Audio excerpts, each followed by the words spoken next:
जीवनात निर्भेळ जगण्याचा सोनेरी किरण पसरवणारे, विजापूरच्या तख्ता समोर निमुटपणे झोपणाऱ्या नमणाऱ्या बेलगाम सरंजामदारांच्या बेबंदशाही विरुद्ध आवाज उठवणारे, सरंजामशाही कुळ वंश परंपरा यांना नाकारून बहुजनांच्या अस्तित्वाचा झेंडा फडकवणारे, कल्याणच्या मुल्लामेत सुभेदाराची सून किंवा बेलवाडीच्या पाटलाची कन्या यांना मातृस्थानी रेखणारे, 17व्या शतकात सरंजामशाही विरोधात वादळ उभे करणारे, जनतेला बलिदानाची प्रेरणा देऊन बहुजनांचं स्वराज्य उभे करणारे, महान रचनात्मक प्रतिभेचा रणपुरुष, समर्पणशीलतेचे प्रतिकारी, प्रत्येक मातृभूमीचे असीम उपासक, सूर्यकुलातील सर्वश्रेष्ठ पुरुष, क्रांती पथकावरील सर्वश्रेष्ठ यात्रिक, रणशीलतेचे मानदंड, स्वराज्याचे संस्थापक, शककर्ते, युग प्रवर्तक छत्रपती शिवाजी महाराज, संपूर्ण स्वराज्याचे ज्ञानपीठ, विचारपीठ, प्रेरणापीठ म्हणजे माँसाहेब जिजाऊ, स्वराज्याचे स्वप्न पाहून ते छत्रपती शिवाजी महाराज यांच्या मनावरती कोरणारे आमचे आबासाहेब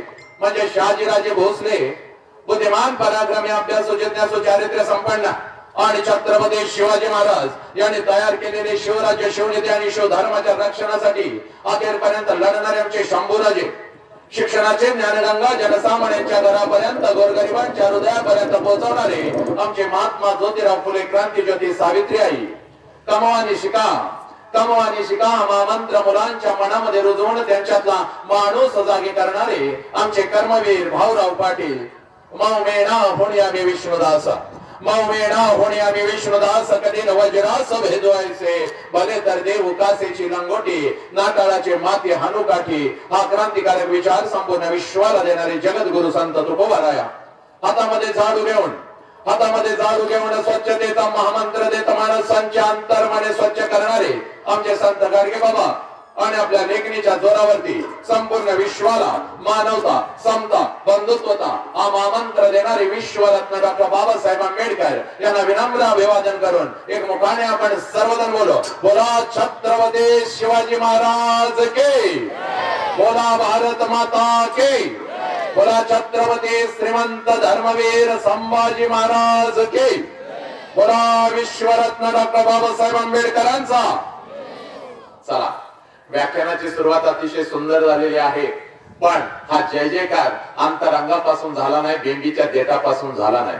जेवण करून अगदी बसलेला आहात, पण कृतज्ञता तुम्ही विसरून गेलेला आहात, तुमच्या मधला माणूस हरवलेला आहे. आणि म्हणून सुरुवातीला या व्याख्यानाच्या सुरुवातीला अगोदर तुम्हाला कृतज्ञता काय असते याची जाणीव करून देतो. कृतज्ञतेचा अर्थ असा आहे मातानो, ज्या ज्या लोकांनी आमच्यासाठी काहीतरी केलं त्या लोकांच्यासाठी आम्ही काय केलं याला कृतज्ञता म्हणतात. ज्या आईने मला जन्म दिला त्या आईसाठी मी काय केलं, ज्या बापाने मला जन्म दिला त्या बापासाठी मी काय केलं, ज्या मातीमध्ये मी वाढलो, ज्या मातीमध्ये मी घडलो, ज्या मातीने माझ्यावरती संस्कार केले त्या मातीसाठी मी काय केलं, ज्या शिवधर्माचं नाव, ज्या राष्ट्राचं नाव सर्वप्रथम मी माझ्या मुखावरती घेतो त्या राष्ट्रासाठी आणि त्या धर्मासाठी मी काय केलं याला कृतज्ञता म्हणतात. या व्याख्यानाच्या सुरुवातीला मी नाव घेतलं होतं माझ्या छत्रपती शिवाजी राजांचं, मी नाव घेतलं होतं माझ्या आऊ जिजाऊचं, मी नाव घेतलं होतं सावित्री माईचं, मी नाव घेतलं होतं माझ्या गाडगे बाबांचं, तुकोबा रायांचं, किंबहुना बुद्धांच्या पासून अगदी गाडगे बाबांच्या पर्यंत ज्या ज्या महामानवांनी, महात्म्यांनी, क्रांतिकारकांनी तुमच्या आमच्यासाठी विचाराचा आणि रक्ताचा अभिषेक या मातीमध्ये घातला त्या प्रत्येकाची नाव माझ्या मुखावरती आली होती, आपल्या कानापर्यंत ती पोहोचली. पण लक्षात घ्या, जय जयकार बेंबीच्या देठापासून झाला नाही. ज्या ज्या वेळेला या महामानवांचे, क्रांतिकारकांचे, समाज सुधारकांचे नाव आमच्या कानावरती येतील त्यावेळेला आमच्या धामण्यातलं रक्त उसळलं पाहिजे. कारण या महामानवांनी, या क्रांतिकारकांनी, या समाज सुधारकांनी फक्त स्वतःच्या चार भिंतीचा संसार कधीच केला नाही, तर अखंड राष्ट्राचा संसार केला. म्हणून तुम्ही आम्ही इथं ताट मानाने बसलेलो आहोत. लक्षात घ्या, आज तुमची आमची मान ताट आहे, आमचे संसार अगदी आनंदी आहे, आमचं जीवन अगदी आनंदी आहे. कोणामुळं? तर यांच्या बलिदानामुळं. मग त्यांचं नाव, या राष्ट्राचं नाव आमच्या कानावरती आल्यानंतर जय जयकार कसा झाला पाहिजे? बेंबीच्या देठापासून झाला पाहिजे. या भगवंताने आम्हाला एवढं सुंदर शरीर दिलेलं आहे. या शरीराला दोन हात आहेत, दोन्ही हाताच्या दोन्ही मुठी करायच्या, खांद्याजवळ ठेवायच्या आणि जय जयकार कसा झाला पाहिजे? सगळा हा जो 51 एकरचा जो परिसर आहे, आर के नगर आहे, हे दुमदुमलं पाहिजे. एवढा सुंदर असा जय जयकार झाला पाहिजे. चला, प्रत्येकानं पाठीचा कणा अगोदर ताट ठेवायचा, चेहऱ्यावर तेज असलं पाहिजे. कुठं आलाय तुम्ही? कोरोना मधलं काही विलगीकरण कक्ष आहे काय? हे आहे आर के नगर. आनंदाचं घर. लक्षात घ्या. चला, दोन्ही हाताच्या दोन्ही मोठी खांद्याजवळ ठेवायच्या, पाठीचा काना ताट ठेवायचा. इकडे पुरुष मंडळी, तुम्ही काय माझ्या साखरपुड्याला आलाय काय? आता मंडप आहे, जेवण आहे, लावून देता एखादं? घरात देतो सोडून रत्नागिरीत, नवीन लावून द्या. सगळ्यांनी जय जयकार करायचा आहे. तुम्हाला आता असं वाटेल गर्दीमध्ये मी जर जय नाही केलं तर ह्याला काय कळतंय. आईची शपथ घेऊन सांगतो, 25 वर्ष निस्वार्थपणे या विचार मंचाची सेवा केली. त्यामुळे या जिभेवर वाचासिद्धी आलेली आहे. वाचासिद्धी.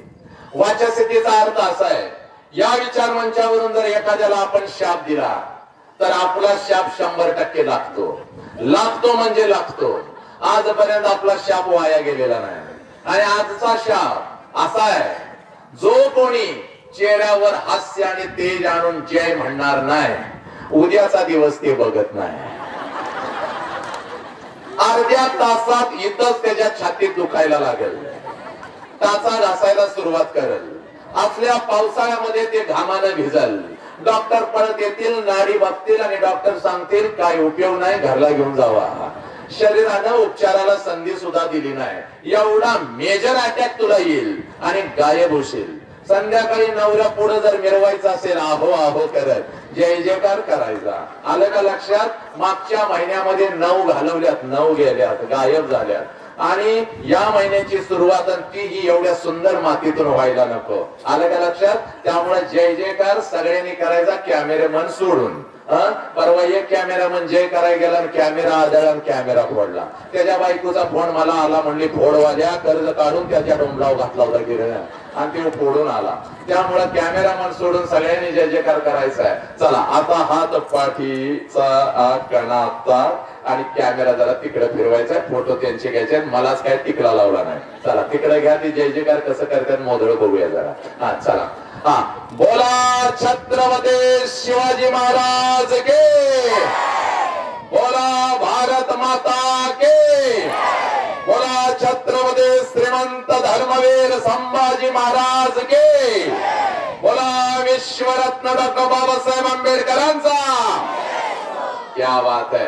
आता येणारा अर्धा तास, जास्त वेळ मी बोलणार नाही, पण हा अर्धा तास आहे ना, हा एकदम असाच तेज आनंद आहे. आनंद चेहऱ्यावरती, आनंद. आणि असंच आता व्याख्यान संपलं की घरी उड्या मारत असंच जायचं. इकडच्या सगळ्या मातांना हात जोडून सांगतोय, हा आनंद आणि तेज फक्त अर्धा तास नाही. नवऱ्याला सांगून आला होता 12 वाजता कार्यक्रम सुरू होतोय, 3 ला संपतोय. जेवते असलं तर डबा बांधते आणि घेऊन तुम्हाला येते, काळजी करू नका. आता वाजले हितच 2:30 आणि 3. आता नवरा वाट बघून असा पिसाळला असेल, आता तुला त्याचा फोन येणार म्हणजे येणार, पण तू काळजी करायचं नाही. आला नवऱ्याचा फोन की बघायचं, कटच करून टाकायचा. त्याला अजिबात आज भाव द्यायचा नाही. तू मस्त आनंदात राहायचं. मी आलेलो आहे ना, तुझा भाव तुझ्या समोर उभा आहे ना, आता तू काळजी करायचं नाही. घरी जाताना सुद्धा भीत जायचं नाही. आलो हो, आलो, थांबा हो, वेळ झाला हो, बस मिळाला हो, गाडीत एवढेच, असं नाही करत. एकदम घराकडं हसत जायचं. फेटा सुद्धा काढायचा नाही. फेटा घेऊनच जायचं आणि जायचं. नवरा पुढे उभा राहिला की त्याला म्हणायचं, चल बाजू हटो नवर देव, जरा हवा आणि दो म्हणायचं नवरोबा. घरात एकदम असंच जायचं. बाजूला नाही झालं, भगवंताने एवढं सौंदर्य कशाला दिले रे तुला माती माझ्या भगिने? एवढे लांब लांब केस कशाला दिले तुला? काय त्याचा बुचडा बांधून हू पालन करायचं काय त्याच्यामध्ये? नवऱ्या पुढे जायचं, केस सोडायचे, त्याच्याकडे बघायचं, गर्व करून केस फिरवायचे. 2 त्याच्या नाकात गेली पाहिजे, उलटच पडलं पाहिजे ते. असा आनंदाने जगायचं. हस्त्याला पण घे रे बाबा, कॅमेरा माझ्यावर फक्त लावू नको बघ. सगळे हस्त्याला वगैरे त्यांचा आनंद अगोदर घे, तू फिर कॅमेरा घेऊन तिकडं. हा, आणि एकदम नवऱ्याचं आणि तुझं असं सुरू असलं की ती सासू जी घरात आहे ती तुझ्या जवळ येणार म्हणजे येणार. तिला आनंदच होतोय, तुमच्या दोघांचं भांडण चाललंय की तिला एवढा आनंद होतोय ना, ती येणार. ती आली की नेहमी सारखं सासूकडे बघून अजिबात नाक मोरडायचं नाही. तुला सवय आहे माझ्या भगिनी, मला माहिती आहे. सासूकडे बघून करते, सासूकडे बघून अशी बोट मोडतीस, असं असं काय काय करतेस, तुलाच ते येते. कुठल्या विद्यापीठातून शिकल्यास तुलाच माहिती. हा, त्या सासू पुढे आली की तिच्याकडे बघून नाक मोरडायचं नाही, तिच्याकडे बघून बोट मोडायची नाही. तर सासूकडे बघायचं ना, जरा नव्या पद्धतीने तिच्याकडे बघून असं करायचं. आत्या अगदी मग करायचं. म्हातारीच्या गालाचा मुका घ्यायचा. म्हातारीच्या गालाचा मुका घेतला की म्हातारी खालीच पडली पाहिजे, कारण एवढ्या वर्षात असं कधीच घडलं नव्हतं. सुनानं मुका घेणं म्हणजे जगातलं 8वं आश्चर्य आहे. मग लगेच 9वं आश्चर्य करायचं. म्हातारी खाली पडली की तिला सोडायचं नाही, तिच्या जवळ बसायचं, दुसऱ्या गालाचा मुका घ्यायचा, हात्या माफ करून. म्हातारी गडा गडा गडा लोळली पाहिजे. तुझ्या नवऱ्याला म्हणाली पाहिजे, बाबा इकडे ये, आमोशाला 4 दिवस बाकी आहेत, आज तिच्या अंगात कसं काय आलंय, नारळ तरी टाक, नाही तर लिंबू तरी टाक. लगेच उभं राहायचं, 2 उड्या मारायच्या, हा हा करायचं, आणि सासूला नवऱ्याला म्हणायचं, हे बघ मी गेलो होतो आरके नगरला, लक्ष्मी डेव्हलपर्स इथे बघून आलो तो सगळा परिसर, आणि तिथं माझा एक वसंत नावाचा भाऊ आला होता, आणि त्या भावानं माझ्या अंगामध्ये वारं सोडलेला आहे, पण आनंदाचं वारं सोडलेलं आहे. आजपासून या घरामध्ये कोणी कोणाचा द्वेष करणार नाही. आजपासून या घरामध्ये कोणी कोणावर भांडण करणार नाही. तर प्रत्येकानं जगायचं कसं, तर अगदी आनंदानं जगायचं. चला जगूया आनंदानं, हा महामंत्र आज इथून घेऊन जायचा आहे. माते घर प्रचंड मोठं तुझं तयार होईल, पण घरामध्ये तुझ्या आनंद असला पाहिजे. आणि मी तुला सांगतो बघ, इथं बसलेल्या सगळ्या पुरुषांना अगोदर सांगतोय, ए माते, तुझ्या चेहऱ्यावर अगोदर आनंद का पाहिजे याचं गणित सुद्धा जाणून घे, याचा अध्यात्म सुद्धा जाणून घे. ज्या मातेच्या चेहऱ्यावरती आनंद असतो, ज्या मातेच्या चेहऱ्यावरती तेज असतं, त्या मातेच्या घरातलं प्रत्येक व्यक्तिमत्व ते कुटुंब अगदी आनंदी असतं. लक्षात घे, ज्या घरातली माता आनंदी ते कुटुंब अगदी आनंदी असतं. म्हणून माते, तुझ्या चेहऱ्यावर तेज पाहिजे. तुला आलं हसायला अर्ध्या तासामध्ये, प्रचंड जोरात हसायचं, अगदी दात काढून हसायचं, व्यक्त व्हायचं, मुक्त व्हायचं, घुसमट आतमध्ये ठेवायची नाही. आजपर्यंत मातानं तुमचं कसं झालंय, फक्त तुम्हाला स्वातंत्र्य दिलं, स्त्रीला 50% जागा दिल्या, काही नाही, सगळ्या घुसमटी अजून तुमच्या आतमध्येच आहेत. इकडे बघ, नवरा काय बोलला, आतमध्ये घुसमट, सासू काय बोलली, आतमध्ये घुसमट, सासरा काय बोलला, सासू काय बोलली, सगळ्या आतमध्ये घुसमट. तिकडे माहेरी भावाला फोन केला, भाऊ काय बोलला, त्याची घुसमट आतमध्ये. मातानो बिचाऱ्यानो, तुम्हाला व्यक्त व्हायला जागा मिळत नाही, तुम्हाला व्यक्त होता येत नसल्यामुळे तुम्हाला मुक्त होता येत नाही, आणि तुम्हाला मुक्त होता येत नसल्यामुळं तुम्हाला आनंदी जीवन जगता येत नाही. म्हणून सांगतोय, आज कोणाचा विचार करायचा नाही, आज सासूचा विचार करायचा नाही, सासऱ्याचा विचार करायचा नाही, नवऱ्याचा विचार करायचा नाही, कोणाचा विचार करायचा नाही. आता हसायला दात काढून हसायचं, किडलेली दात शेजारणीला दिसली तरी भेटतात, जोरात हसायचं, हसता हसता तिला टाळी द्यायची, ती पडली तरी चालत्या, पण तू अगदी आनंदात उड्या मारायच्या. फक्त हसताना मांडीवरचा पोरग तेवढं खाली आदळायचं नाही. लक्षात घे, मागच्या रत्नागिरीच्या कार्यक्रमात एक मातेनं मांडीवरचं पोरगच खाली आदळलं, तेवढं करायचं नाही. बाकी आनंद आनंद आणि आनंद घ्यायचा. लहान मुलांची तू काळजी करू नको. ती कार्टी कशी गप्प बसवली मी, घरात तुम्हाला गप्प बसतात काही पोरं, घरी कसं करता, असं नुसतं डोक्यावरती थाईत आहे. 7 वाजता स्वयंपाकाला तू लागली की तुझं कार्टे येत आहे, मम्मी मला हे, लगेच त्या पोरावर तू अशी चिडतीस, असंच चिडतीस, कारण तुला फक्त स्वयंपाकाचं एकच काम नसतं माते. इकडे तुझा स्वयंपाक चाललेला असतो, आणि असं वर बघून बघून तिकडे मालिका पण तुला बघायची असते. मालिका जर चुकली तर उद्या त्याचं कनेक्शन लागत नाही. मालिका पण एवढ्या चांगल्या, माझा रंग पिवळा आणि हिजा रंग निळा आणि हिजा रंग काळा, एक मालिका तर सुरू आहे. आई कुठं काय करती, त्यात कोण कोणावर कितवं लग्न करायला लागलंय हेच कळेना, कोण कुठं पळून चाललंय, कोणाचा कोण घरात आलाय हेच कळेना झालंय. एवढ्या सगळ्या मालिकांचा गुंता बघत तुला स्वयंपाक करायचा असतो. पोरग लगेच तुझं आतमध्ये येतं, पोरग म्हणतं मम्मी मम्मी, लगेच पोराला कशी करतेस खरं सांग, दात वाट्यात खातेस आणि पोराला म्हणतेस गप्प बस. तो बात येईल, बाहेरून येईल, आल्या आल्या गिळायला मागतोय, आणि आल्या आल्या गिळायला नाही दिलं तर उगाच दंगा करत बसतोय. पोरग काय तुझं ऐकत नाही, मग तुझा रागाचा पारा चढतो. धरतीस पोराला, घालतेस रपाटा, आणि पोराला म्हणतेस बाच्या वळणावर गेलायस, बाच्या वळणावर गेलायस, बा असाच आहे, नुसता मला त्रास द्यायचा, एक गुण माझा तुझ्यात आला नाही. बाण याचं 9 वाजता, आणि पोराला धरायचं, घालायचा रपाटा, आणि पोराला म्हणायचं आईच्या वळणावर गेलायस, आई अशीच आहे, आई अशीच आहे. आजीनं याचं नातवाकडे बघायचं, म्हणायचं आमच्या खानदानात असलं नव्हतं, तू कुठनं जन्माला आलायस. पोरांना कळेना नेमका आम्ही मटेरियल कुणाचं आहे, पोरांना कळेना नेमका आम्ही वळणाव कुणाच्या गेलोय. इथून प्रबोधनाला या महाराष्ट्रामध्ये सुरुवात आहे. मोठा गुंता झालेला आहे मातानो, आणि या गुंत्यामध्ये तुम्ही आम्ही हसायचंच विसरून गेलोय, आणि तुम्हाला हसता येत नसल्यामुळे आनंद काय तुम्हाला कळेना झालाय. अरे या पुरुष मंडळींना तर हात जोडून सांगतोय, अरे तुम्ही लय नालायक आहे रे. ऐका, सगळ्या गाव बदल्या का हसत हसत असं वटवागासारखं यांचा ह्या करत, आणि घर जवळ आल्यावर तुमच्यात काय बदल होतो रे? घर जवळ आलं की असा वटवागासारखा चेहरा करता जसं काय सगळ्या जत तालुक्याचं, सगळ्या जतचं आणि सांगली जिल्ह्याचं टेन्शन तुलाच दिलेलं आहे असं घरात शिरतोस. ती बायको सांगून ठेवते, त्याची याची येळ झालेली आहे. तुम्ही आपलं जेवण पोरांना म्हणते अभ्यासाला बसा, बाहेरचा राग आपल्यावर काढतंय. असं करायचं नाही. आणि तू बाहेर मित्रांना काय सांगतो, आपल्या घरात लय वट आहे, आपण घरात गेलं की आपल्या पुढे कोण येत नाही. अरे येड्याच्या नादाला कोण लागणार आहे? कोण लागत नाही.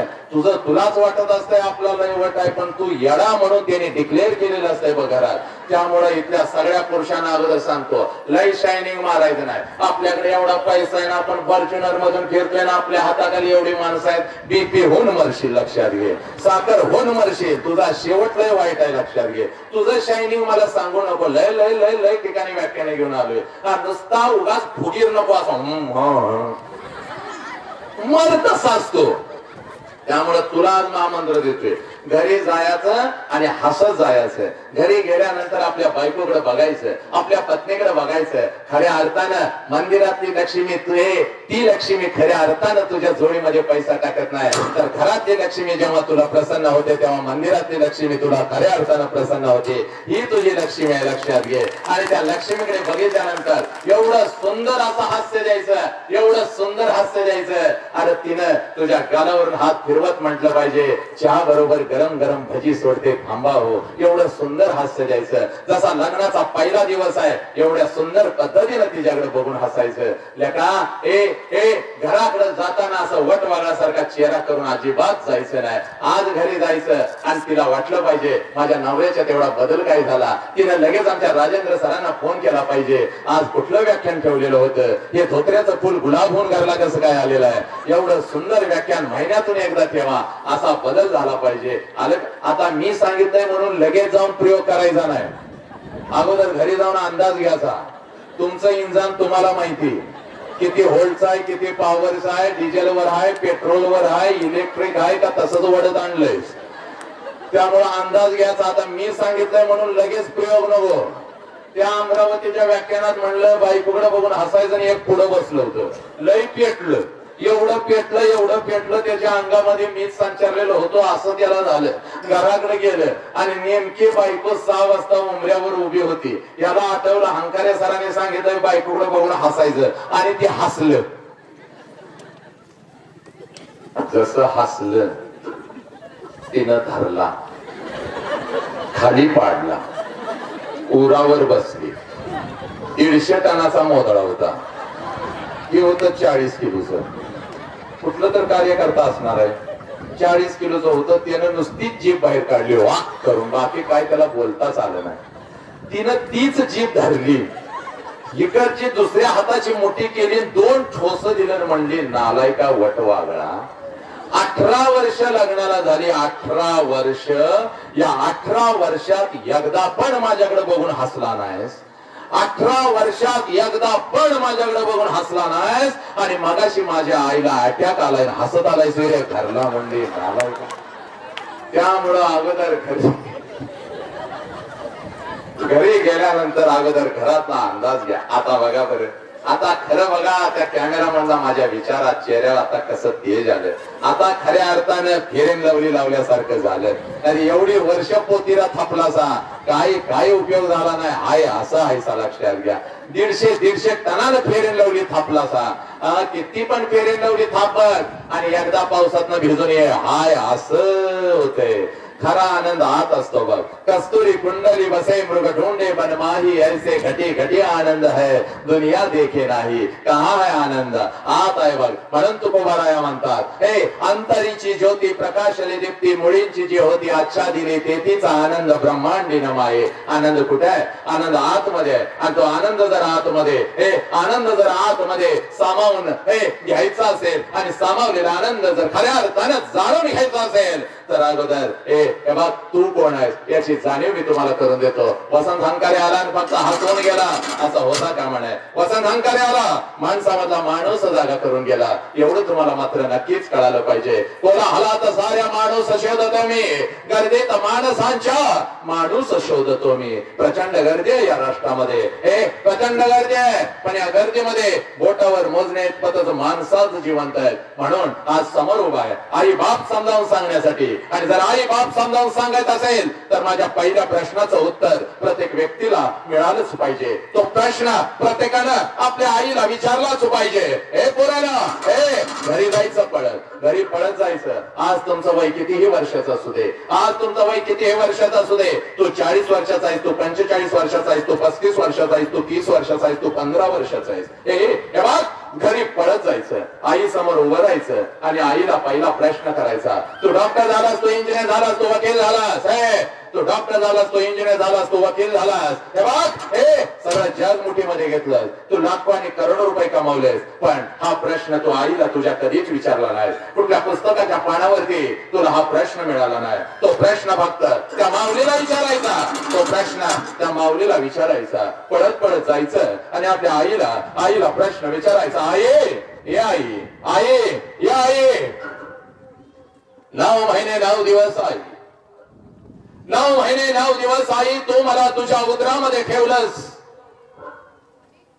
9 महिने 9 दिवस आई तू मला तुझ्या उदरामध्ये ठेवलंस. आणि ज्या वेळेला आई तू मला जन्म देत होतीस त्या वेळेला आई तुला किती यातना होत होत्या ग आई, तुला किती यातना होत होत्या.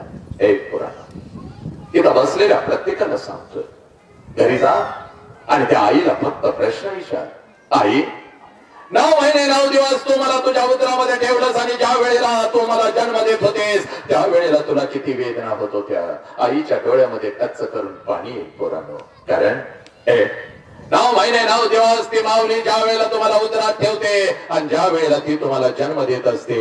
हे पोरांनो, या विश्वातल्या कितीतरी आयांनी शेवटचा श्वास घेतलेला आहे. एवढ्या अनंत आणि मरण यातना त्या आईला होत असतात, तुम्हाला जन्म देत असतात. हे पोरा, एकीकडे ती माऊली तुला जन्म देत असते आणि दुसरीकडे तिचा शेवटचा श्वास या आसमंतामध्ये या ब्रह्मांडामध्ये विलीन होत असतो. पोरा, एवढ्या अनंत मरण यातना ती सहन करत असते, तरी सुद्धा ती तुला जन्म का देते आणि तिच्या चेहऱ्यावरती आनंद का असतो? कारण पोरा, तुझ्या जन्मामुळे त्या माऊलीला आई पण येणार असतं. पोरा, या आई शब्दासाठी एवढ्या अनंत मरण यातना ती सहन करत असते. पोरा, हे पोरा, या आईच्या वेदना मात्र आम्हाला कधीच कळायला नाहीत. आम्ही जग मुठीमध्ये घेतलं, आमचा तिरंगा चंद्रावरती फडकला, पण आई बाप मात्र आमचा वृद्धाश्रमामध्ये सडू लागला. आई बापाच्या वेदना मात्र आम्हाला कळाल्या नाहीत. अनेक गणित, अवघड गणित आम्ही सोडवली बघ फळ्यावरती, अनेक अवघड गणित आम्ही फळ्यावरती सोडवले,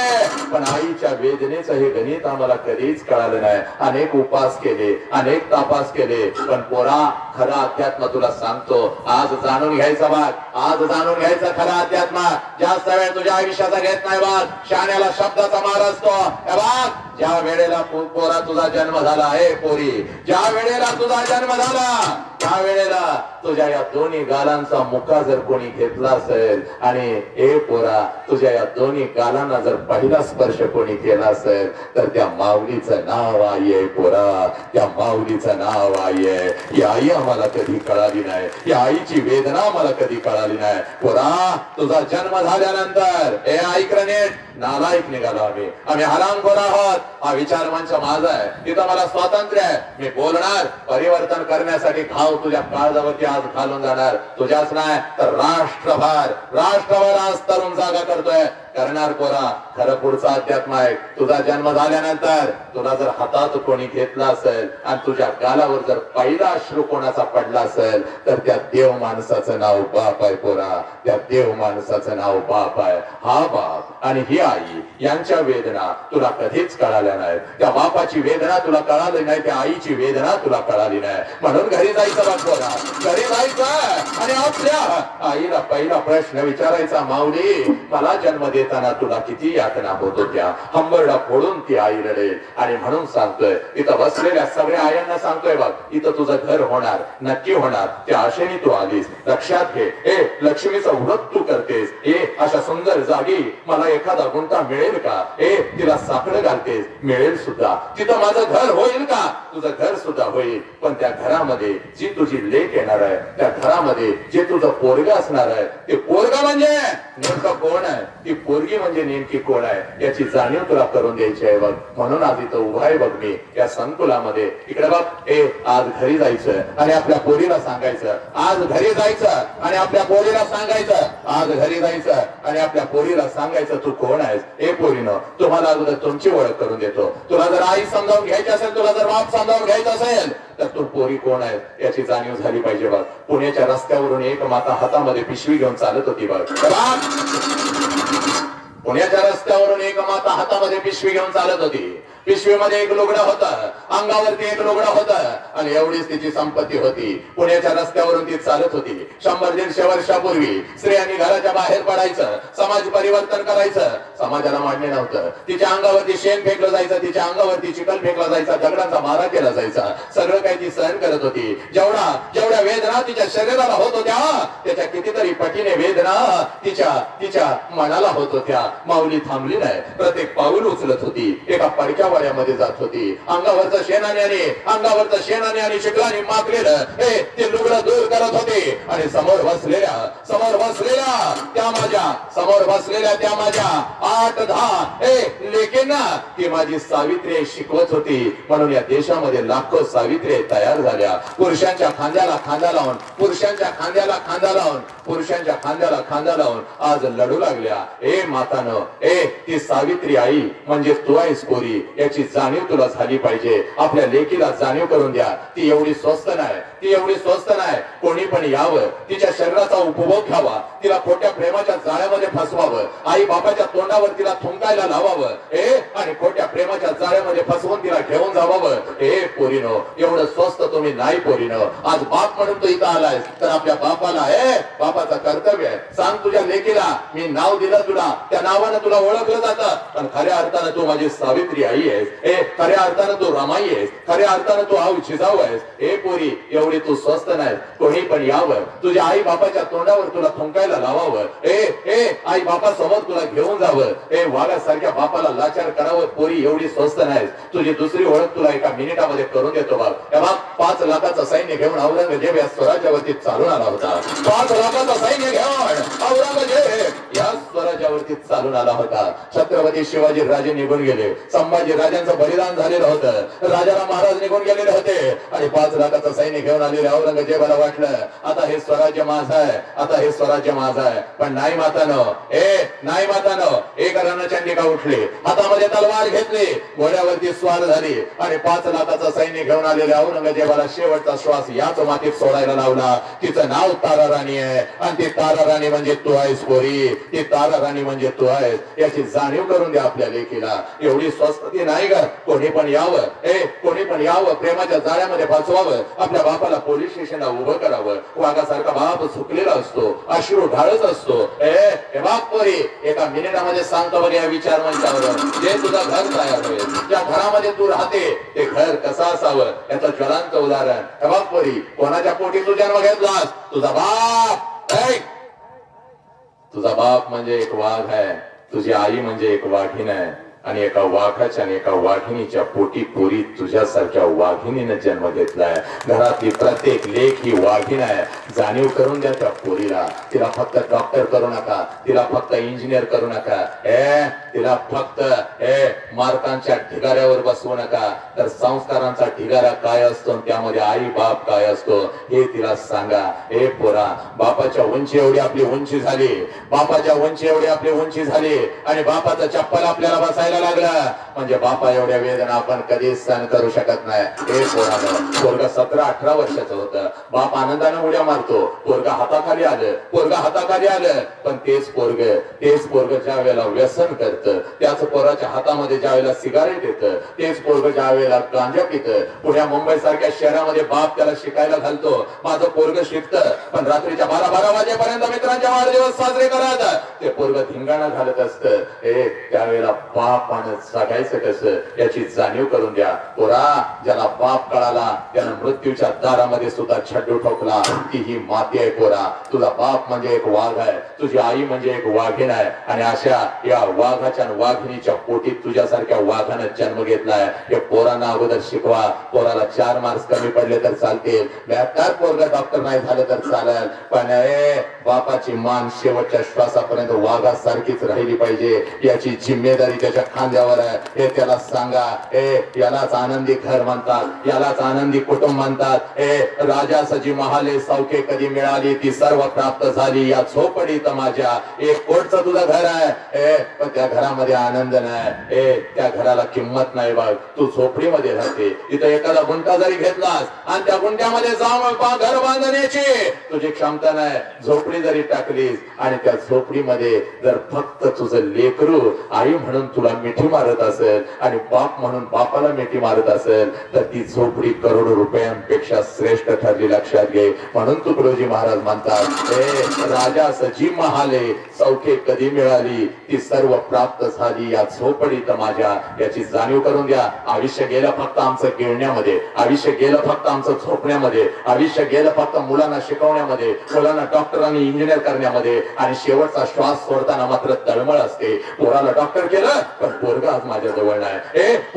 पोराला इंजिनियर केलं, पोरगा आज माझ्या जवळ नाही. पोरीला एवढं शिकवलं, पोरगी आज माझ्या जवळ नाही. जे आई बापानं फक्त आयुष्य लेकरांच्या साठी खर्च केलं, तोच आई बाप शेवटचा श्वास सोडताना मात्र एकटा असतो. लाज वाटली पाहिजे आम्हाला. म्हणून सांगतोय, घरामध्ये लेकरू घडवा. संभाजी राजांच्या सारखं वय वर्ष 32. संभाजी राजांना कैद झालेले आहे. मृत्यूच्या दारामध्ये संभाजी राजे बसलेले आहेत. साखळदंडामध्ये संभाजी राजांना कैद केलेला आहे. 39 दिवस संभाजी राजांच्या शरीराचा हाल झालेला आहे. टप रक्त जमिनीवरती कळत आहे. आणि औरंगजेब संभाजी राजा म्हणतो, संभा, हम तुम्हारी जान बख्श देंगे, हमें चाहिए सिर्फ तेरे पिताजी का स्वराज्य और उन गद्दारों के नाम जो नमक हमारा खाते हैं और काम तुम्हारे लिए करते हैं, उनके नाम हमारे चरणों में रख. तेरे बाप का स्वराज्य हमारे चरणों में रख, हम तुम्हारी जान बख्श देंगे. त्यावेळेला मृत्यूच्या दारात माझा संभाजी राजा वाघासारखी टरकारी फोडत म्हणतो, या शरीराचे तुकडे केलेस तरी चालतील, माझ्या बापाचं स्वराज्य तुझ्या चरणावर मी ठेवणार नाही, कारण मला माझा बाप कळालेला आहे, मला माझं स्वराज्य कळालेलं आहे. पोराच्या पायामध्ये एखादा काटा जरी घुसला ना, तुझं पोरगा हंबरडा फोडतं आणि रात्रभर झोपत नाही. आई म्हणून त्याच्या उशाला बसून राहते. तापलेल्या लोखंडाच्या साळ्या संभाजी राजांच्या डोळ्यासमोर आल्या. संभा, अब झुक जा, नहीं तो तेरी जिंदा आंखें हम निकाल देंगे. संभाजी राजे झुकले नाहीत. संभाजी राजांच्या चेहऱ्यावरचं तेज कमी झालं नाही. 1 फुटाच्या अंतरावर असलेल्या साळ्या डोळ्याच्या आरपार गेल्या. जिवंत डोळे काढले गेले. खोबणीतून फक्त काळ रक्त टप टप जमिनीवरती कोसळू लागलं. तरी सुद्धा संभाजी राजा माझा हटला नाही. जिवंत जीभ काढली, अंगावरची कातडी सोलून काढली. शेवटी संभाजी राजांच्या शरीराचे तुकडे तुकडे केले, भूमीच्या काठी फेकून दिले. तरी सुद्धा या शिवपुत्रानं आपल्या बापाचं स्वराज्य शत्रूच्या चरणावर ठेवलं नाही, कारण संभाजी राजांना त्यांचा बाप कळालेला होता. पुत्र व्हावायचा गुंडा, ज्याचा तिन्ही लोकी झेंडा. घरामध्ये पोरगा असं पाहिजे. म्हणून पोराला संस्कार लाव. बघ, पोराला चांगल्या सानिध्यात ठेव. बघ, पैसा म्हणजे आनंद नाही. बघ इकडे बघ, अंगावरचं सोनं म्हणजे आनंद नाही. बघ, सोन्यासारखी पोरं म्हणजे आनंद आहे माऊली. सोन्यासारखा नवरा, सोन्यासारखी सासू, सोन्यासारखा सासरा, सोन्यासारख्या त्या घराच्या भिंती म्हणजे आनंद आहे. हे आम्हाला कधी कळणार? म्हणून सांगतोय पोरानो, पुत्र व्हावायचा गुंडा. जास्त वेळ घेत नाही. मग इथलं व्याख्यान संपूर्ण संध्याकाळी 7 वाजता कोल्हापूरला उभं राहायचं आहे. काल रात्रभर प्रवास करून आलोय जालनाहून. चेहऱ्यावरचं येत किंचित तेज आपल्या हटत नाही. कारण आनंद हा बाहेर नाही, आनंद हा आतमध्ये, आतमध्ये इथं. आनंदाला शोधण्यासाठी लाखोनी करोडो रुपयांनी खर्च केले, आनंद कधी आम्हाला मिळाला नाही. पुत्र व्हावा गुंडा, ज्याचा तिन्ही लोकी झेंडा. पिढ्यान पिढ्या आम्हाला स्वराज्य नव्हतं, तुकोबाराया का असं सांगून जातात. हे बघ, पिढ्यान पिढ्या आम्हाला स्वराज्य नव्हतं, पिढ्यान पिढ्या आम्हाला राजा नव्हता. आता आम्हाला स्वराज्य मिळालेलं होतं, आता आम्हाला राजा मिळालेला होता. आम्हाला स्वराज्य मिळालेलं होतं, तर आम्हाला राजा मिळालेला होता. माझ्या राजाचा राज्याभिषेक होता, माझ्या राजाचा राज्याभिषेक होता. 32 मन सोन्याच्या सिंहासनावरती माझा राजा आरूढ झालेला होता. मस्तकीची रेटॉप होता, कमरेला तलवार होती, भरजरी वस्त्र घालून महाराष्ट्राचा हवाल 32 मन सोन्याच्या सिंहासनावरती बसलेला होता. आणि समोरच्या सिंहासनावरती आऊ जिजाऊ बसलेली होती. नीट ऐका, समोरच्या सिंहासनावरती आऊ जिजाऊ बसलेली होती. आपल्या लेकराला डोळं भरून पाहत होती. याच लेकराला मी जन्म दिला, 9 महिने 9 दिवस उदरामध्ये ठेवलं, आणि या लेकराने स्वतःच्या कर्तृत्वावरती आपलं अस्तित्व सिद्ध केलं. माझं लेकरू आज राजा झालं. आऊ जिजाऊचा ऊर भरून आला, मोत्यासारखे अश्रू डोळ्यामध्ये साठले. प्रत्येक अश्रू मोत्यासारखा टप टप टप टप टप टप टप टप सिंहासनावरती पडत होता. माझ्या आऊ जिजाऊ आपल्या सिंहासनावर उठल्या, पळत पळत धावत धावत राजांच्या दिशेने येऊ लागल्या. माझ्या राजाने बघितलं, आऊ साहेब काय करतायत, आमच्या दिशेने येत आहेत. माझा राजा उठला, सिंहासनावर उठला, धावत धावत धावत धावत धावत धावत आऊ साहेबांच्या जवळ आला. आऊ साहेबांना मुजरा घातला, आपलं मस्तक आऊ साहेबांच्या चरणावरती ठेवलं. माझ्या राजाच्या डोळ्यातलं पाणी आऊ साहेबांच्या चरणावरती पडत होतं. आऊ साहेबांच्या डोळ्यातलं पाणी माझ्या राजाच्या गालावरती पडत होतं. आणि माझ्या राजाने हंबरडा फोडला, आऊ साहेब, आऊ साहेब, आपण काही नाही केलं. आम्हाला हुकम दिला असता तर आम्ही आलो असतो आपल्यापर्यंत. आपण काय येणं केलं. त्यावेळेला माझे आऊ साहेब राजांना म्हणते, राज, एक मागणं आहे राज, मागू का राज? आज आपला राज्याभिषेक आहे, आपण राजे झालात. एक मागणं आहे राज, मागू का राज? माझ्या राजाने पुन्हा अंबरडा फोडला. आऊ साहेब काय बोलताय आऊ साहेब? आपण जर आम्हाला जन्म दिला नसता, आपण जर आम्हाला जन्म दिला नसता आणि आमच्यावर संस्कार केले नसते, तर हा छत्रपती शिवाजी राजा कधीच 32 मन सोन्याच्या सिंहासनावरती बसू शकला नसता. आऊ साहेब, आपल्यामुळे आम्ही सिंहासनावरती बसलो. हुकुम करा, काय हवं आपल्याला? त्यावेळेला माझी आऊ जिजाऊ आपल्या लेकराला जवळ घेते आणि राजांच्या गालावरून हात फिरवत माझी आऊ जिजाऊ राजांना म्हणते, राज, एकच मागणं आहे, पुढचा जन्म सुद्धा राजा आपण आमच्याच पोटी घ्यावा. राज, राज, पुढचा जन्म सुद्धा राजा आपण आमच्याच पोटी घ्यावा. माझा राजा हंबरडा फोडतो, माझा राजा आऊ साहेबांना म्हणतो, आऊ साहेब, फक्त पुढचाच जन्म नाही आऊ साहेब. जोपर्यंत आऊ साहेब आम्हाला मानव धर्म मिळेल, तोपर्यंत आऊ साहेब आम्हाला आपल्याच पोटी जन्म घ्यायचा आहे. पुत्र व्हावा ऐसा गुंडा, ज्याचा तिन्ही लोकी झेंडा. पोरांनो, घरातलं पोरग असं घडलं पाहिजे. सांगा तुमच्या पोराला, सांगा तुमच्या लेकीला, पोरांनो, आणि तुम्ही असंच घडला पाहिजे. म्हणून तुला सांगतोय बघ, जास्त वेळ तुझ्या आयुष्याचा घेत नाही बघ.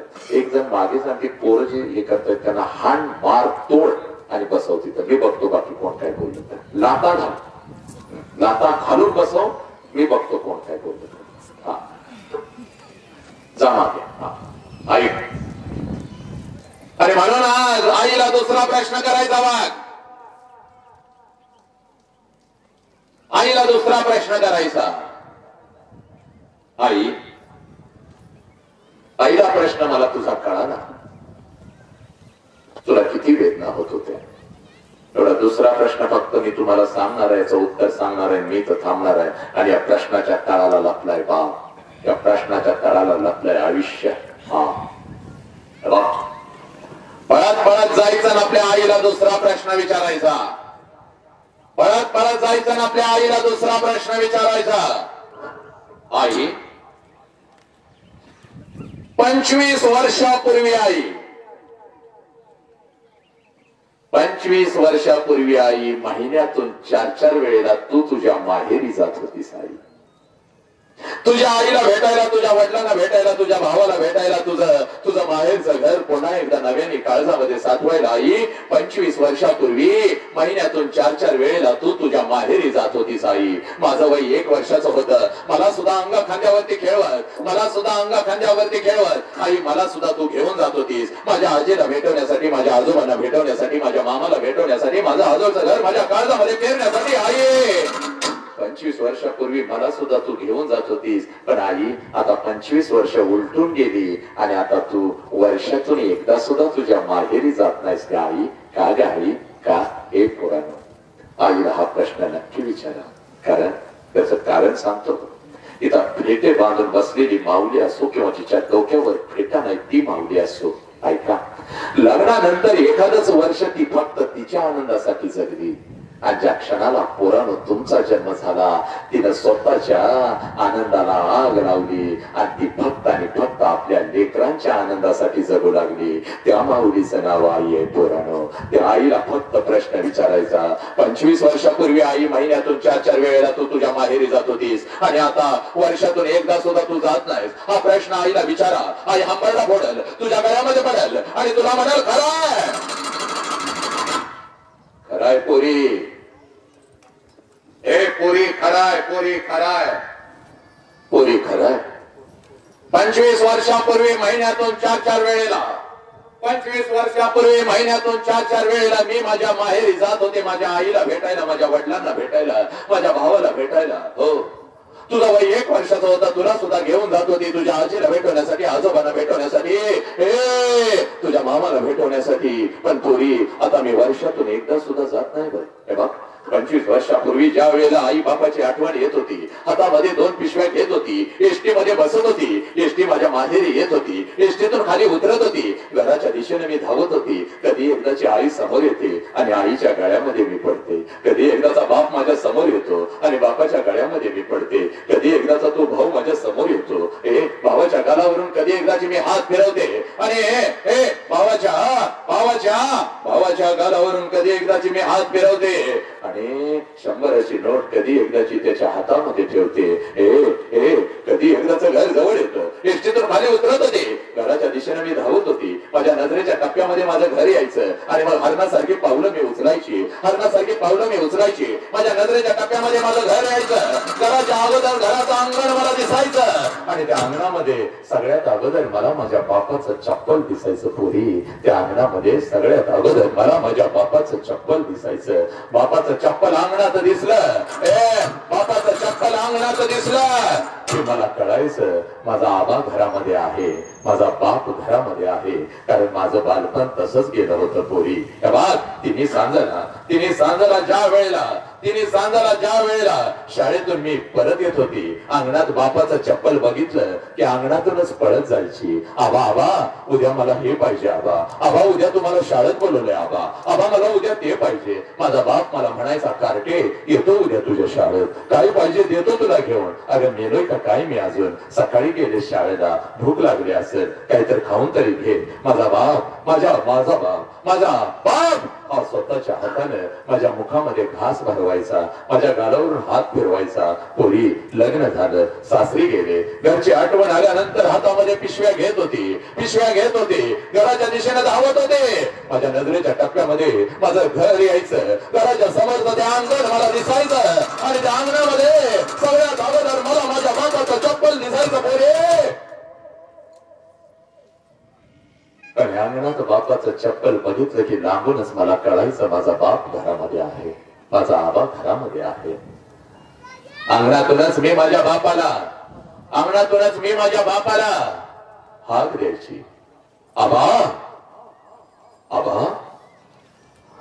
ही हाक माझ्या बापाच्या कानावरती पडताच जेवणाच्या ताटावरचा माझा बाप उठून पळत बाहेर यायचा, माझ्या हातातल्या पिशव्या घ्यायचा आणि हळूच मला अगोदर कानात विचारायचा, पोरी, सासरी सगळं ठीक तर आहे ना ग पोरी? मी माझ्या बापाच्या गळ्यामध्ये पडत माझ्या बापाला मी सांगायची, आबा सगळं काय ठीक आहे, आबा तुमची आठवण आली म्हणून आले, आबा तुमची आठवण आली म्हणून आले. अंगणातूनच माझा बाप माझ्या हातात पिशव्या घेत माझ्या आईला हाक द्यायचा. आगा ऐकलंस का ग? पोर आले की गापली, पोर आले की गापली, पोर आले की गापली. हे जेवणाच्या ताटावरची माझी आई, जेवणाच्या ताटावरची माझी आई उठून पळत पळत बाहेर यायची. आईच्या हातामध्ये एक पाण्याचा तांब्या, दुसऱ्या हातामध्ये भाकरीचा तुकडा माझ्या जवळ यायची. पाण्याच्या तांब्यामध्ये भाकरीचा तुकडा बुडवायची, माझ्यावरून ओवाळायची. तुकडा इकडे इकडे टाकून देत मला म्हणायची, पोरी जरा गाल पुढं कर की. गाल पुढं केलं की माझ्या दोन्ही गालाचं मुख घ्यायची आणि आपली आठी बोट माझ्या गालावरून फिरवत आपल्या कपाळावर कडा कडा कडा कडा कडा कडा कडा कडा मोडायची आणि मला म्हणायची, पोरी चल की ग घरात चल. एक पोरी 25 वर्ष उलटून गेली बघ. आणि आता जेव्हा मी माझ्या माहेरी जाते ना तर पोरी 25 वर्षानंतर घर तेच आहे, अंगण ही तेच आहे, घर तेच आहे, अंगण ही तेच आहे. पण त्या अंगणामध्ये आता मला माझ्या बापाचं चप्पल दिसत नाही पोरी. त्या अंगणामध्ये आता मला माझ्या बापाचं चप्पल दिसत नाही. अंगणातून जरी मी हाक दिली आबा, तर जेवणाच्या ताटावरचा माझा बाप आता उठून पळत बाहेर येत नाही पोरी. माझ्या हातातल्या पिशव्या घेत नाही आणि मला आता विचारत नाही, पोरी कशी आहेस का पोरी. अंगणातून माझा बाप आता माझ्या आईला हाक देत नाही. आईच्या हातातला तो पाण्याचा तांब्या आता मला दिसत नाही आणि आईच्या हातातला तो भाकरीचा तुकडाही आता मला दिसत नाही. आणि आईची आठी बोटे आता माझ्या गालावरून फिरत नाहीत पोरी. आईची आठी बोटे आता माझ्या गालावरून फिरत नाही. 2 पावलं उचलून जेव्हा घरामध्ये मी प्रवेश करते ना ग पोरी, ए पोरी 2 पावलं उचलून जेव्हा घरामध्ये मी प्रवेश करते ना ग पोरी, भिंतीवरती मला माझ्या बापाचा फोटो दिसतो आणि काळीज माझं चर्र करत पोरी. काळीज माझं चर्र करत. बाप जिवंत असताना बापाला एखादा नवीन शर्ट घेऊन आले असते तर किती बरं झालं असतं. बाप जिवंत असताना बापाला एखादं नवीन चप्पल घेऊन आले असते तर किती बरं झालं असतं. आणि बाप जिवंत असताना या हातानं बापाला गरम पाणी करून आंघोळ घातली असती तर किती बरं झालं असतं. आणि बाप जिवंत असताना या हातानं बापाला एखादा घास भरवला असता तर किती बरं झालं असतं. आज लाखो आणि करोड रुपये आहेत बघ पोरी माझ्याकडं. अखंड गावाला पंचपक्वान्याचं जेवण मी घालू शकते. पण एखादा घास बापाच्या फोटो जवळ धरला तर फोटोतून आता आवाज नाही येणार. पोरी कशी आहेस ग पोरी, पोरी कशी आहेस.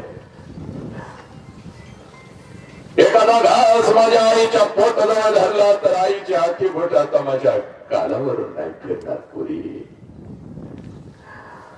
आला श्वास गेला श्वास जीवा तुझर तंतर. आला श्वास गेला श्वास जीवा तुझर तंतर. जगण मरण एका श्वासाचं अंतर. एकच सांगतोय बघ. हा माझा राजेंद्र भाई आहे ना, त्यानं हे 51 एकरच हे नंदनवन उभं केलं बघ. तुला कर्ज दे, तुझं इथं घर सुद्धा होईल, तुला स्वस्तामध्ये देईल बघ. निसर्गरम्य वातावरणामध्ये तुझं घर होईल बघ. नक्की होईल हे तुझ्या हातात आहे. दुसरं पण घर तुझं इथं होईल हेही तुझ्या हातात आहे. पण याच मातीतून आज तुला सांगतोय बघ, जोपर्यंत आई बापाचा श्वास सुरू आहे तोपर्यंत आई बापाच्या प्रत्येक श्वासाला जीव लावा. आई बापाच्या प्रत्येक श्वासावर प्रेम करा. एकदा का आई बापाचा श्वास निघून गेला की भिंतीवरचा बाप कधीच खाली येऊन पोरा आणि पोरी तुला मिठीत घेत नाही. आणि भिंतीवरची आई माझ्या लेकरा जेवढाच कर असं कधीच विचारत नाही. उद्या डॉक्टर होशील पोरा, उद्या इंजिनियर होशील, उद्या लाखो आणि करोडो रुपये कमावशील. आणि ते लाखो आणि करोडो रुपये त्या तिरुपतीच्या चरणावर जरी ओतलेस आणि त्या शिर्डी साईबाबाच्या चरणावर जरी ओतलेस तर तो तिरुपती आणि शिर्डीचा साईबाबा तुझा गेलेला पाप तुला परत कधीच नाही आणून देऊ शकणार. म्हणून तुला सांगतोय बघ यार के नगर मधून, बघ तुझ्या आयुष्यामध्ये तुझा एकच देव आहे, ज्या देवाचं नाव बाप आहे पोरा, ज्या देवाचं नाव बाप आहे. आणि तुझ्या आयुष्यामध्ये एकच देवी आहे, ज्या देवीचं नाव आहे. हा, बाकी सगळं खोट आहे. तुम्ही फसवे आहे, तुम्ही पापी आहे. आम्हाला तिरुपती कळतो, आम्हाला लक्ष्मी कळते, आम्हाला नवरात्रीत 9 दिवस उपवास करायचे कळतात. पण जिवंतपणे एखादा घास बापाच्या मुखात घालायला आम्हाला वेळ नसतो. जिवंतपणी आई बापाला भेटायला आम्हाला वेळ नसतो. आई बाप मेला की मात्र 2 दिवस रजा मात्र आम्हाला नक्की मिळते. तुकोबारायांचा दाखला आहे, उगाच काहीतरी बोलत नाही आणि भीडभाड तर अजिबात ठेवत नाही. आपण कोणाला घेतच नाही. स्वतःच्या हिमतीवर या विचार मंचावर उभा आहे. माय बाप केवळ काशी त्याने न जावे तीर्थाशी, तुकोबारायांनी सांगून ठेवलंय. अरे घरातला बाप नावाचा देव तुला कळाला नाही, तुला पंढरीचा पांडुरंग कसा आशीर्वाद देणार का? नाही देणार. ज्यावेळेला घरातला बाप तुला आशीर्वाद देईल आणि आई बापाची सेवा करशील तेव्हा पंढरीच्या पांडुरंगाला आपला गाभारा सोडून तुझ्या भेटीस यावं लागेल. हे अध्यात्म आहे आमचं. कांदा मुळा भाजी अवघी विठाई माझी, लसूण मिरची कोथिंबिरी अवघा झाला माझा हरी, मोठ नाणा विहीर दोरी अवघी व्यापली पंढरी, सावता म्हणे केला मळा, विठ्ठल पायी गोवेला गळा, विठ्ठल पायी गोवेला गळा. आणि म्हणून सांगतोय बघ पोरा, इकडे बघ, आई बापानं जन्म दिलाय, वेळ मिळालाच तर या ओंजळीमध्ये 5 रुपयाचं फक्त खोबरेल तेल घ्यायचं. तेव्हा 3 वेळचं अन्न तुझ्या ताटात रोज येत होतं. हे नालायकानं, 3 वेळचं अन्न रोज आपल्या ताटात येत होतं. आणि ते 3 वेळचं अन्न रोज यावं म्हणून सकाळी 7 वाजता बाप घर सोडायचा आणि रात्रीच्या 10 वाजता परत यायचा. तेव्हा 3 वेळचं अन्न तुझ्या ताटात पडत होतं. तो बाप कुठं तर झोपलेला असतो. एवढं खोबरेल तेल घ्यायचं आणि फक्त त्याच्या मस्तकी टाकायचं आणि या हातानं बापाचं डोकं फक्त घासायला सुरुवात करायची. झोपलेला बाप उठून तुझ्या गळ्यात पडलं. जगातलं सर्वश्रेष्ठ सौंदर्य तुझ्या बापाच्या चेहऱ्यावरती असेल. बाप समजावून घेताना, आई समजावून घेताना, हे झोपलेल्या आईचं ते दुखणारं पाय दुखणार तिनं कधीच कोणाला सांगितलं नाही पोरा. त्या आईच्या पायाजवळ कधी तर बस आणि त्या दोन्ही हातानं फक्त आईचं पाय दाबायला घे. ए पोरा, घडलं करून आईच्या डोळ्यामध्ये पाणी येईल आणि जगातलं सर्वश्रेष्ठ सौंदर्य तुझ्या आईच्या चेहऱ्यावरती असेल पोरा. हे ऊर्जा मिळते कुठून, ताकद मिळतो कुठून? सर एवढं धावता, एवढं पळता, रोज 2 तास व्यायाम करता, 21 किलोमीटर सर तुम्ही धावता, झोप गाडीतच घेता, तरी सुद्धा एवढी ऊर्जा कशी? अरे पोरा, जेव्हा घरी जातो पाठचा अंतरणावरती आई झोपलेली असते. माझा आवाज ऐकला माझा आवाज ऐकला आई उठती, लेकरा म्हणून गालावरून हात फिरवती. पहिला अर्धा तास आईच्या शेजारी बसून आईचं पाय दाबल्याशिवाय मी झोपी जात नाही. आणि तिथून खरी ताकद मिळते, तिथून खरी ऊर्जा मिळते. कुठल्या देवाला मी नारळ कधी फोडत नाही, अगरबत्ती कधी लावली नाही. जी सेवा करायची लेकरांनो ती फक्त आणि फक्त आपल्या आई बापाची करायची. ती फक्त आणि फक्त आपल्या आई बापाची करायची. पोरांनो तिथंच प्रचंड ऊर्जा आहे, तिथंच खऱ्या अर्थानं शक्ती आहे, तिथंच खऱ्या अर्थानं ताकद आहे. पण या आई बापाला मात्र आम्ही जगू देत नाही. या आई बापाला मात्र आम्ही लाचार केलं. कुत्र्यासारखी मान आम्ही खाली घालायला लावतो. एका वृद्धाश्रमामध्ये गेलो होतो. वृद्धाश्रमामध्ये 75 वर्षाची माऊली बसली होती कॉटवरती. डोळं भरलेलं होतं. टप टप टप टप अश्रू खाली गळत होते.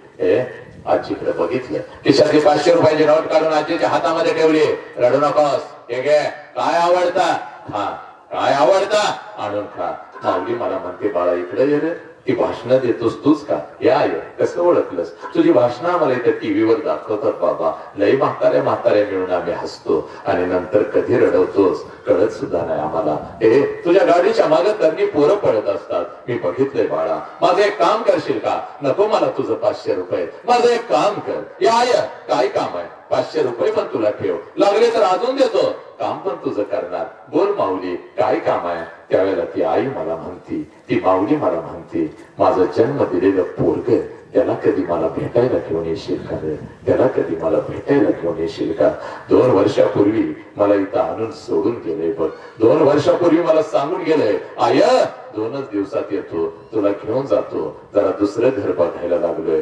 1.5 वर्ष होत आलं, पोरग काय आलं नाही. रोज उठल्यापासून झोपेपर्यंत त्या रस्त्याकडे नजर लावून बसती. पोरग पण येईना आणि माझा जीव पण काय जाईना. जगू कसा? जगू कशी मी? जगू कशी? लहानपणी एका क्षणासाठी पोराच्या नजरे आड होत होती. पोरग हंबरडा फोडून रडत होत. लहानपणी माझ्या लेकराला माझी गरज होती. आता कसं सांगू या म्हातारपणामध्ये मला तुझी गरज आहे. पोरांनो तुकडोजी महाराजांचा दाखला आहे. उगाच काहीतरी बोलत नाही. आता काळ नाही फक्त माझ्या. देवळातला देव मेला, अंतरीचा जागवारी. तुकडोजी महाराजांचा दाखला आहे. भुकी पोटी नाही अण्णांनी मेल्यावरी पिंडदान. आई बाप मेला, नातं तुटलं आणि त्यांना जेवू घालतो. नदीवर काय बसतो, माळावर काय बसून जेवू घालतो. भुके पोटी नाही अन्न, मेल्यावरी पिंडदान. दुसरा दाखला आहे, देवळातला देव मेला, पण तिथं मात्र आम्ही 21 नारळाचं तोरण काय. देव सुद्धा म्हणतो, नालायका मला जे माहेर करतीस ना ग तेवढं जाऊन आईच्या अंगावर घाल, मी तुला आशीर्वाद देते. पण आम्ही ते केलं नाही. त्यामुळे आता इथून काय घेऊन जायचं आहे? मी लहान माणूस आहे. महाराष्ट्रातून लई टीका व्हायला लागलेत माझ्यावर. पोरांना मारतो, पोरांना वरडतो. तीक्ष्ण उत्तरे हाती घेऊन बाण फिरे, नाही भिड भाड तुका म्हणे सांग. थोडं भीतच नाही आपण. सत्यच बोलणार, वास्तवच ठोकणार. कोण बोलतोय रे त्या कोपऱ्यात? त्या पडद्याच्या मागे 2 कार्टे आहेत बघ तिथे. एका टोल्यात पाडतो बसणे. खीर खीर खीर बोकांडी नुसती.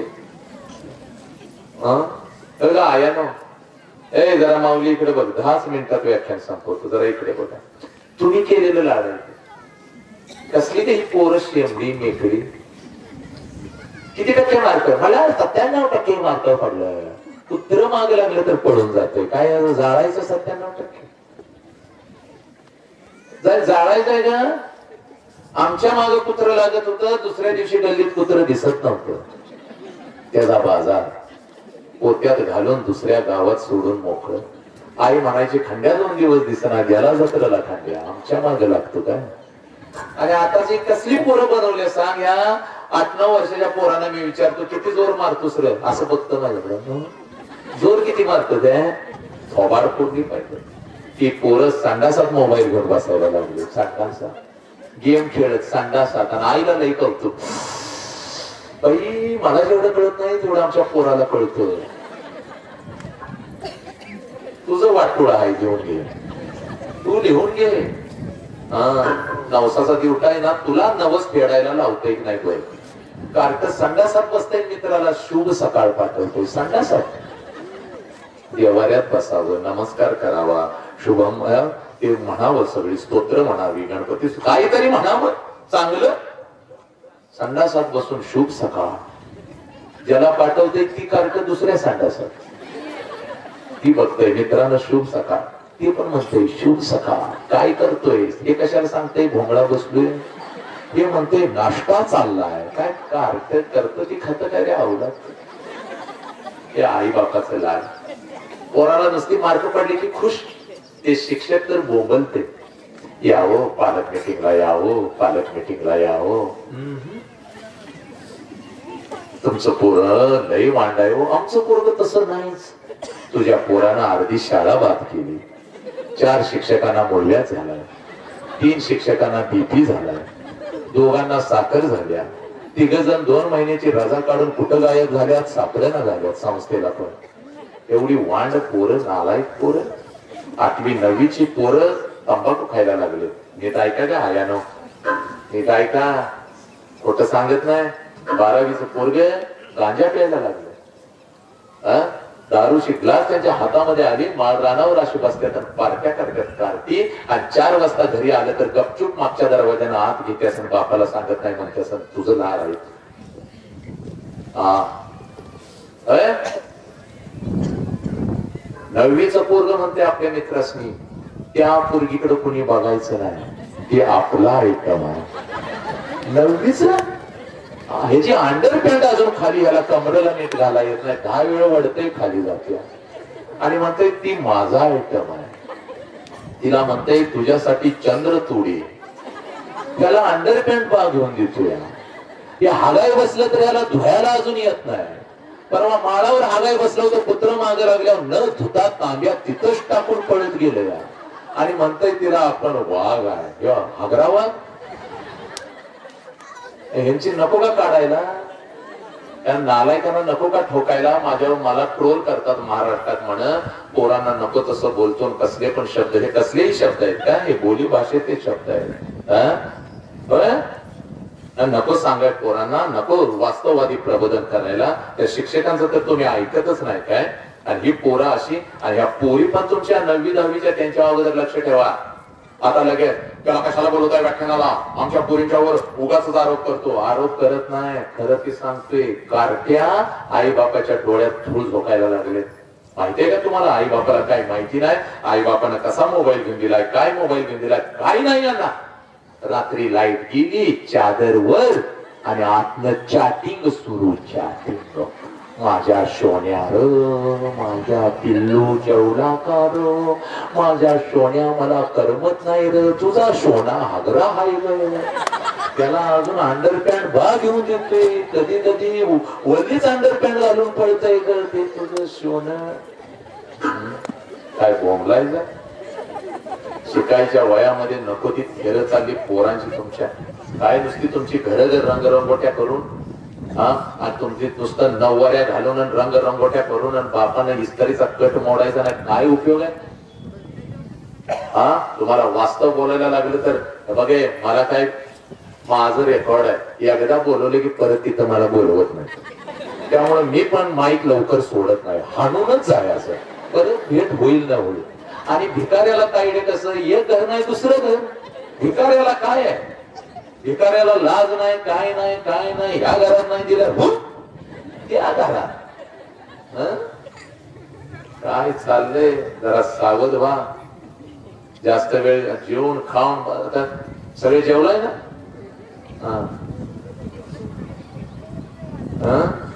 ऐका ग, 2 मिनिटात सांगतो. लय मी माझं कसं आहे तुम्हाला सांगतो, मला खूप राग येतो. आणि या शिक्षकांना पण मी किती वेळ सांगितलंय, पालक मिटिंगचं असं सांगत जाऊ नका. वसंत आमदार येणार आहे, त्यांना पालक आणि बालक यांचं नातं समजावून सांगणार आहे. कोण काळं कुत्र बघा येतंय मला. जाहिरात कशी करायची नाही. जाहिरात कशी करायची, प्रिय पालक म्हणायचं. लय नाराय काय पालकाची जात, पण म्हणायचं प्रिय. आपण आहात म्हणून आमची शाळा आहे. आपला नवसाचा दिवटा आमच्या शाळेत पाठवता म्हणून आम्हास किंमत, नाहीतर आम्हास कोण काळा कुत्रा विचारितो असं लिहायचं. आणि खाली लिहायचं म्हणून आपल्या सेवेसाठी उद्या शाळेत सुरेखा पुणेकर यांचा लावणी महोत्सव ठेवला आणि सोबत गौतमी ताई येणार आहे. माझी सुरेखा ताई आणि गौतमी ताई ना प्रचंड गर्दी खेचली असं लिहायचं. शाळेचं पटांगण भरलं रे भरलं, हळूच मला उभा करायचा. इधर सुरेखा पुणेकर, मैच सुरेखा पुणेकर आपण नाचतय मै दांडक घेऊनच सांगतोय पेटाला. मनोरंजनाच्या विरोधात अजिबात मी नाही, पण मनोरंजनाबरोबर पोरांच्या संस्कारांचं काय. 17 वर्षाची पोरगी बापाच्या तोंडावर थंपून चालली की फोन वाजतो बघ दिवसात कमीत कमी 100 फोन वाजतात माझे. त्या 100 फोन मध्ये ना आया हापरून रडत असतात. त्याकडे लक्ष नाही तुमचं, कोणाचंच लक्ष नाही. शेवटची 5 मिनिटं ऐक पोरीनो, सगळं जग तुम्ही मुठीत घेतलं. सोशल मीडिया तुझ्या हातात आलाय बघ. अमेरिकेत काय चाललंय तुला इथं बसून कळतं, मुंबईत काय चाललंय तुला इथं बसून कळतं. ऐक, सगळं जग तुम्ही मुठीत घेतला. पण काल रात्री माझ्या आईला 102 ताप आला होता. तो 102 ताप अंगावर काढत माझ्या आईनं मला शाळेसाठी डबा करून दिला. ही आई मात्र आम्ही विसरत चाललो. काल रात्री माझ्या बापाचे कंबर दुखत होते, माझ्या बापाला ताप आलेला होता, माझा बाप अंतरुणावरती तळमळत होता. तरी सुद्धा सकाळी उठून माझा बाप आमच्यासाठी कामावर गेला. हा बाप आम्ही विसरत चाललो. IPL मधल्या खेळाडूंच्या राणा तुम्हाला माहिती आहेत नारायणो, पण तुझ्या जन्मापासून तुला मोठं करण्यासाठी तुझ्या बापानं किती पळत पळत राणा काढल्या, किती टाचा झिजवल्या, हा बाप मात्र तुम्हाला कळाला नाही. म्हणून हात जोडून सांगतो, आज घरी जायचं आणि एकच काम करायचं. आज घरी जायचं आणि एकच काम करायचं, पळत पळत जायचं. घरी असल बाप किंवा गेला माहेरी, तर अजून एक काम करायचं आयुष्यात. ते राहिलेलं काम तुला आज सांगतो बघ. पळत पळत घरी जायचं. आणि आता आईला कुठला प्रश्न विचारायचा नाही. 2 प्रश्न आईला विचारले आता बापाची. आता बापाची ती भावना, बापाची ती वेदना समजावून घेण्याची हीच ती वेळ. पळत पळत जायचं आणि समोर बाप आला की कशाचाही विचार करायचा नाही. आपल्या बापाला अगोदर कडकडून मिठी मारायची, एवढ्या घट्ट मिठी मारायची, एवढ्या घट्ट बापाला मिठी मारायची. बापाच्या डोळ्यातलं पाणी तुमच्या गालावर पडलं पाहिजे आणि बापानं तुम्हाला विचारलं पाहिजे, पोरी काय झालं ग, कोण काय बोललं का तुला, शाळेत कोण काय बोललं का, कॉलेजमध्ये कोण काय बोललं का, आई काय बोलली का. तेव्हा बापाला सांगायचं, पप्पा कोणी काय नाही बोललं, पप्पा मला कोणी काय नाही बोललं. जेव्हा 1.5 वर्षाची होते ना पप्पा, तेव्हा रोज तुम्हाला मिठी मारत होते पप्पा, रोज तुम्हाला मिठी मारत होते. तुमच्या अंगा खांद्यावरती मी खेळत होते. माझी लक्ष्मी लक्ष्मी म्हणून तुम्ही मला उचलून घेत होता. पहिला घास माझ्या मुखात आणि दुसरा घास तुमच्या मुखात जात होता. पप्पा आईने मला मारलं तर अंगणामध्ये येऊन मी उभी राहत होते. पप्पा रडत रडत उभी राहत होते. जेव्हा तुम्ही येत होता तुमच्या गळ्यामध्ये मी पडत होते. आईची तक्रार करत होते, पप्पा मला आईनं मारलं, पप्पा आईला चला मारूया आपण. तुम्ही म्हणायचा आईला मार देऊया ग, माझ्या लेकीला मारलं, माझ्या राणीला मारलं, माझ्या परीला मारलं. तुम्ही मला उचलून घ्यायचा, माझ्या डोळ्याचं पाणी पुसायचा, माझ्यासाठी अंगणामध्ये घोडा व्हायचा. मी तुमच्या पाठीवर बसायची, माझा घोडा म्हणून तुम्हाला अंगणात फिरवायची. नंतर तुम्ही माझ्या पाटकुणीवर, मला तुम्ही तुमच्या पाटकुणीवर घ्यायचा, मला सगळ्या अंगणातून फिरवायचा. पप्पा 1.5 वर्षाची होती तेव्हा रोज तुम्हाला मिठी मारत होती, कारण तेव्हा मला माझा बाप कळत होता. पप्पा आता मी मोठी झाली, तुम्ही मला बंधनात ठेवता. इकडे का गेलीस, तिकडे का गेलीस, हे का केलंस, ते का केलं. पप्पा तुम्ही आता मला आवडत नाही पप्पा, मी तुमचा तिरस्कार करते पप्पा. मला काही लागलं तर मी आईला मागते, पण तुमचा तिरस्कार करते, तुमच्या समोर कधीच येत नाही पप्पा. पण आज आज व्याख्यान ऐकायला गेले होते आणि पप्पा व्याख्यानामध्ये माझा हरवलेला बाप मला परत एकदा मिळाला म्हणून पप्पा तुम्हाला मिठी मारते पप्पा. जा पोरानो, जा पोरीनो, जा आयानो, जा बहिणीनो. आणि असं बाप तर कडकडून मिठी मारा. यासारखं सुख कुठे नाही. बापाची किंमत त्या पोराला विचारायची ज्याचा बाप लहानपणीच त्याला सोडून निघून गेलाय. कधी तर असं येताना मनोरंजनासाठी कधी तर एखाद्या अनाथ आश्रमामध्ये जायचं. 8-9 वर्षाचं पोरग हातामध्ये थाळी घेऊन भात खात बसलेलं असतं. त्या पोराला फक्त विचारायचं तुझ्या बापाचं नाव काय रे. तोंडाचा भात काढून फेकून देत, हातातली थाळी काढून फेकत आणि हंबरडा फोडत ते पोरग म्हणत मला आई पण नाही आणि मला बाप पण नाही. माझ्या आईने कधी मला घास भरवला नाही, माझ्या बापाने कधी मला घास भरवला नाही. मला आई पण नाही आणि मला बाप पण नाही. 2 दिवसाचा होतो यांना सापडलो, इथंच मी मोठा झालो.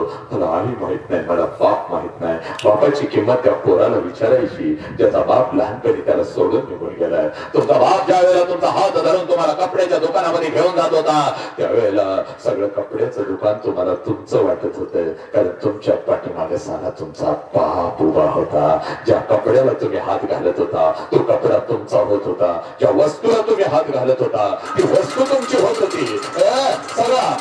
सगळं दुकान तुम्हाला तुमचं वाटत होता कारण तुमच्या पाठीमागे तुमचा बाप उभा होता.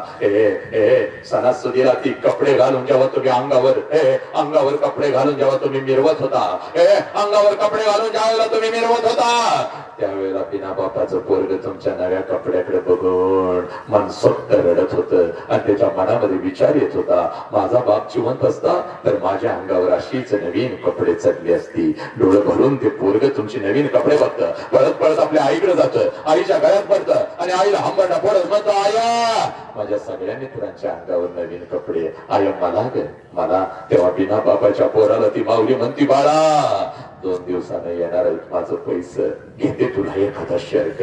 पोराला माहित असतं 2 दिवसानं आईचं पैसे येणार नाही आणि आईलाही माहित असतं 2 दिवसानं आपण आपल्या लेकराला शर्ट घेऊन देऊ शकणार नाही. दोघे एकमेकाला मिठी मारून रडत असतात. पोरग बापाच्या आठवणीत आणि आई आपल्या कोंकवाच्या आठवणी.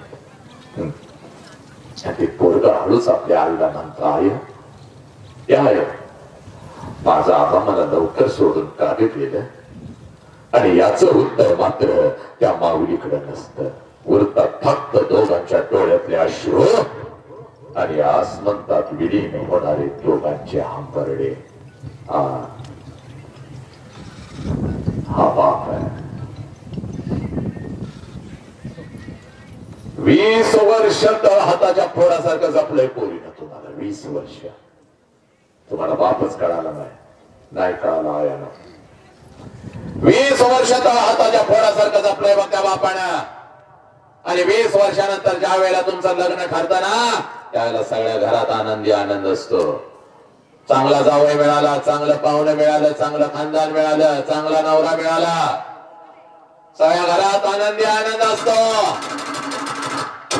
रात्रीच्या अंधारात तुमचा बाप हंबरडा फोडून रडत असतो कारण बापाला कळतं काही दिवसात 20 वर्ष जपलेलं माझं पाखरू भुर्र करून उडून जाणार आहे. आईच्या डोळ्यात अश्रू आले, आईच्या डोळ्यात अश्रू आले तर आईला ओरडतो. आईच्या डोळ्यात अश्रू आले तर आईला ओरडतो गबगा रडायचं नाही बाप, रडायचं नाही. रोज रोज पोरगीचा चेहरा आता आपल्याला बघायला मिळणार नाही. तिला हसतच पाठवायची आणि बापाला रडायला आलं तर आंघोळीच्या निमित्ताने आंघोळीला जातो आणि आंघोळीच्या पाण्यामध्ये तुझा बाप हंबरडा फोडून पोरी तुझ्यासाठी रडतो. बाहेर आल्यानंतर तुझी आई म्हणते आहो डोळं लाल झालं तेव्हा आईला म्हणतो साबण गेला ग डोळ्यात, साबण गेला. हे पुरी साबण नाही गेला, तुझा बाप तुझ्यासाठी हंबरडा फोडून रडला. पुरी हंबरडा फोडून रडला. लग्न पत्रिका द्यायला तर सगळ्यात पुढे तुझा बाप असतो बघ, हसत हसत सगळ्या वेदना आतमध्ये दाबलेल्या असतात. हसत म्हणतो यायचं माझ्या पोरगीच्या लग्नाला यायचं. हसत लग्न पत्रिका देतो आणि जसा पाठमोरा होतो हंबरडा फोडत हंबरडा फोडत घराकडे येतो. कारण लग्न पत्रिकेवरची तारीख त्याला सांगते या तारखेला तुझी पोरगी कायमची निघून जाणार. असाच मंडप असतो बघ, 12:30चा तांदूळ असतं बघ. नवऱ्या बरोबर नटून धटून लग्नाच्या बाहुल्यावरती उभी असतेस. प्रत्येक जण तुला आशीर्वाद द्यायला येत असतो. आशीर्वाद तू घेत असतेस, भेटवस्तू घेत असतेस, नवऱ्याला ओळखी करून देत असतेस. मंगलाष्टका संपलेले असतात, वाजंत्री वाजवत असतात, आनंदाला उदाहरण आलेलं असतं. आणि त्या लग्न मंडपात जेवणाच्या पंक्ती उठत असतात. तर तिथं मात्र बाप असा फिरत असतो, यायचं यायचं यायचं माझ्या पोरगीच्या लग्नाला. आलाय ना आता पोट भरून जेवायचं, पोट भरून जेवायचं. हे जेवणवाल्या ज्यादा किती ताट होऊ द्या, घेऊ नका, चाल. पैशाचं मी बघतो, पुढका घेऊनच तुझा बाप फिरत असतो. लहान पोरानं ताटात काय ठेवू नका, 2-2 लाडू घरला घेऊन जावा. बघता बघता 3 वाजतात पोरी आणि सासरी जाण्यासाठी नवऱ्याचा हात धरून जशी लग्नाच्या बावल्यावरून तू खाली येतेस, लग्न मंडपामध्ये पहिला हंबरडा तुझ्यासाठी तुझी आई फोडते. पोरी आई फोडते, पळत पळत येते, पळत पळत येते, गळ्यामध्ये पडते, पळत पळत येते, गळ्यामध्ये पडते आणि म्हणते पोरी 20 वर्षाच्या बापाने आणि मी तुला तर हाताच्या फोडासारखं जपलं. तो बाप आणि मी आता परक्यासारखं इथं उभं राहायचं ना, आमच्या समोरून निघून जाशील की. आज घरी कसं जाऊ, घरच्या भिंती मला खायला उठतील. आज कोणाला सांगू तुझा बाप माझ्या बरोबर भांडण करून गेलाय आणि भांडण करून गेला की बाहेर काही खात नाही, बिचारा गरीब उपाशी राहतो, त्याला बोलाव. आज कोणाला सांगू स्वयंपाकात मदत करेन, आज कोणाला सांगू भावाचा अभ्यास घे. आज घरात माझ्या माग मम्मी मम्मी करत पाळणार माझं लेकरू मला दिसायचं नाही. इतक्या तुझा भाव म्हणतो दीदी परत कधी येणार याचं उत्तर तुझ्याकडे नसतं. भावाला पकडून रडत असतीस. तांदूळ पडेपर्यंत मला आई बाप नाही कळाला, मंडप सोडताना मला आई बाप कळाला. तू नको आई बापाला त्रास दे, तू नको आई बापाला त्रास दे.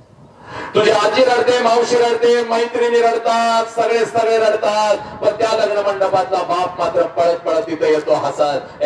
तुझा हात धरतो, तुझ्या नवऱ्याचा हात धरतो. लग्न मंडपाच्या बाहेर गाडी सजवलेली असते, गाडीमध्ये तुला बसवतो आणि गाडीचा दरवाजा बंद करत तुला म्हणतो जा पोरी जा, रडायचं नाही जा. तुला वाटतं माझा बाप असाच आहे.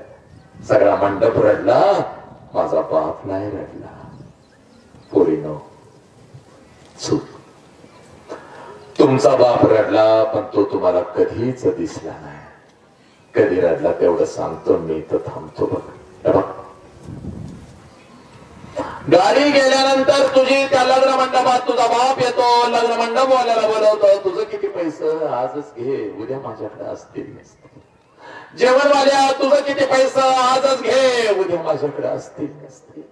मस्तवाल्या तुझं किती पैसे, वाजंत्रीवाल्या तुझं किती पैसे. संध्याकाळी 7 वाजेपर्यंत त्या लग्न मंडपात तुझा बाप तुझ्यासाठी भिकारी होतो आणि संध्याकाळी 9 वाजता पळत पळत घरी जातो. घरात तुझ्या वस्तूंचं कपाट उघडतो आणि तुझ्या वस्तूंना पकडून पकडून रात्रभर जो अंतरून आणि उशी ओली करतो, त्या देव माणसाचं नाव पाप आहे. पोरीनो, तुझ्या आईच्या खांद्यावर तुझी आई म्हणते सावरा स्वतःला. तुझ्या आईच्या खांद्यावर डोकं आपटून आपटून रात्रभर जो हंबरडा फोडतो, त्या देव माणसाचं नाव पाप आहे. आणि तुझ्या जुन्या ओढणीला डोळं पुसत ती ओढणी उशाला घेऊन झोपतो आणि माझी लेख लेख करत हंबरडा फोडतो, त्या देव माणसाचं नाव पाप आहे. आणि त्या पापा बरोबर हंबरडा फोडणारी ती आई आहे. बस थांबतो. तर थांबत असताना या आरके नगरला खूप खूप शुभेच्छा देतो. या आरके नगर मधल्या प्रत्येक रहिवाशाला खूप खूप खूप मनापासून शुभेच्छा देतो.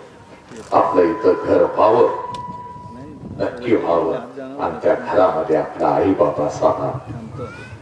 आणि आरके नगर मध्ये एक असं वेगळं काहीतरी व्हावं.